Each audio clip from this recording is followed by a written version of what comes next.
الحمدللہ علی احسانہ۔ اللہ تبارک و تعالی نے ہم کو ماہ رمضان عطا فرمایا کہ ماہ رمضان وہ مہینہ ہے کہ جس کی ہر گھڑی رحمت بری ہے۔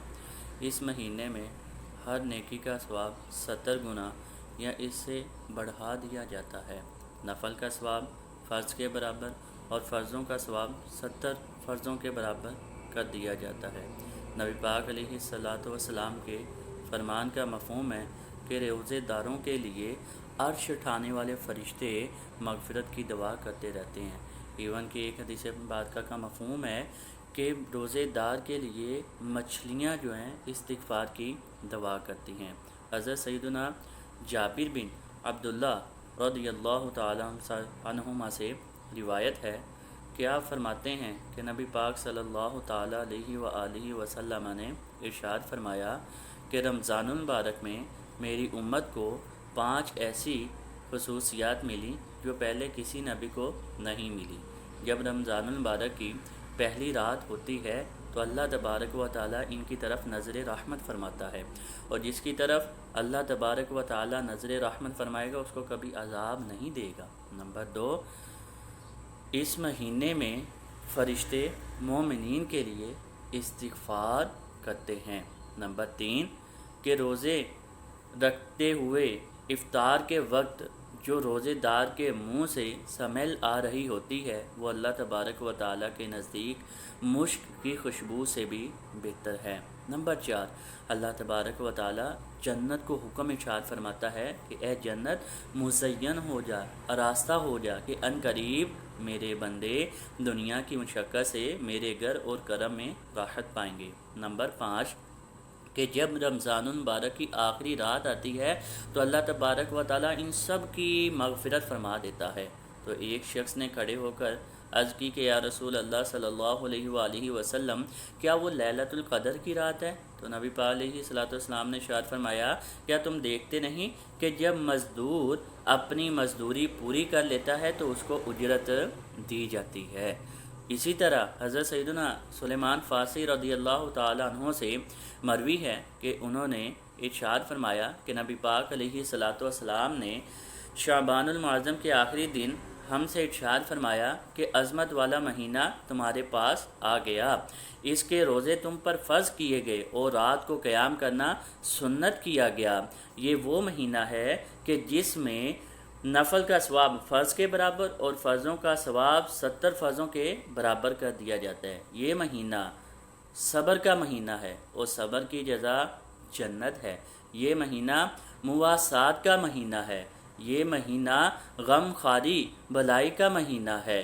اس مہینے میں جو کوئی شخص اپنے مسلمان بھائی کو افطار کروائے گا اللہ تبارک و تعالی اس کو بخش دے گا اور اس کی گردن کو جہنم سے آزاد کر دے گا۔ تو صحابہ کرام نے عرض کی کہ یا رسول اللہ صلی اللہ تعالیٰ علیہ وآلہ وسلم، ہم میں سے تو کوئی اتنی استطاعت نہیں رکھتا کہ کوئی صحابی اپنے دوسرے صحابی کا روزہ افطار کروا دے۔ تو آقا علیہ الصلوۃ والسلام نے ارشاد فرمایا کہ یہ فضیلت تو اس کے لیے ہے کہ جو ایک گھونٹ پانی کے ساتھ، ایک گھونٹ دودھ کے ساتھ یا ایک کھجور کے ساتھ کسی کا روزہ افطار کروائے گا تو یہ اجر ثواب اس کے لیے ہے، اور جو کسی مسلمان کو پیٹ بھر کر کھانا کھلائے گا تو اس کو اللہ تبارک و تعالی میرے حوض سے پلائے گا اور وہ کبھی بھی پیاسا نہیں ہوگا یہاں تک کہ جنت میں داخل ہو جائے گا۔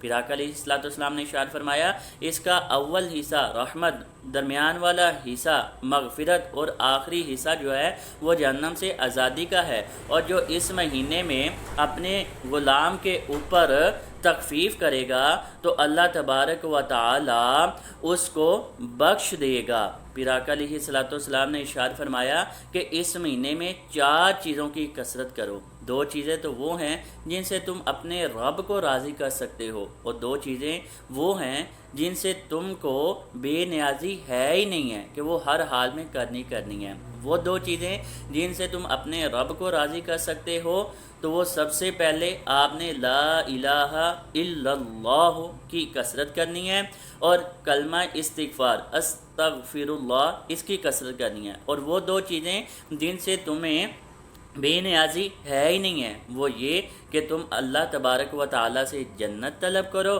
اور اللہ تبارک و تعالیٰ سے مغفرت طلب کرو۔ اور تو ہمیں چاہیے کہ رمضان المبارک کا مہینہ ہمیں ملا ہے تو ہم اس میں لا الہ الا اللہ کی کثرت کریں، استغفار کثرت سے کریں، اللہ تبارک و تعالیٰ سے جنت طلب کریں اور اللہ تبارک و تعالیٰ سے جہنم سے پناہ مانگے۔ عشرۂ رحمت تھا وہ آیا گزر گیا، عشرۂ مغفرت شروع ہو چکا، تو ہم نے غور کرنی ہے کہ ہم نے اللہ تبارک و تعالیٰ سے اپنی مغفرت بھی کروائی ہے کہ نہیں کروائی۔ حضرت سیدنا انس بن مالک رضی اللہ تعالیٰ عنہ سے مروی ہے کہ نبی پاک علیہ الصلوۃ والسلام نے ارشاد فرمایا کہ رمضان المبارک کے مہینے میں جنت کے دروازے کھول دیے جاتے ہیں، جہنم کے دروازے بند کر دیے جاتے ہیں، شیاطین کو قید کر دیا جاتا ہے، اور محروم ہے وہ شخص جس نے رمضان المبارک میں اپنی مغفرت نہ کروائی۔ اور اس نے جب رمضان المبارک میں مغفرت نہیں کروائی تو اپنی مغفرت کب کروائے گا؟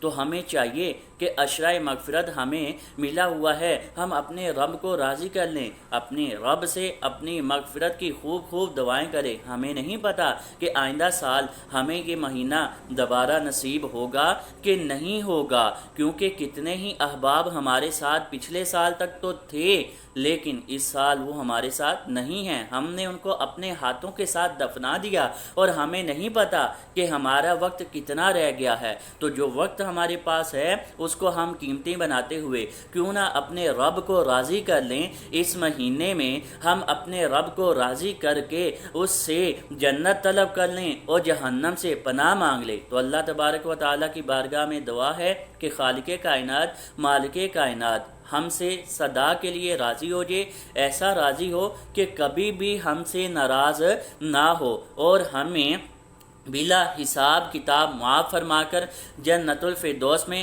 اپنے پیارے حبیب صلی اللہ تعالیٰ علیہ وآلہ وسلم کا پڑوس نصیب فرما دے۔ آمین بجاہ نبی الامین صلی اللہ تعالیٰ علیہ وآلہ وسلم۔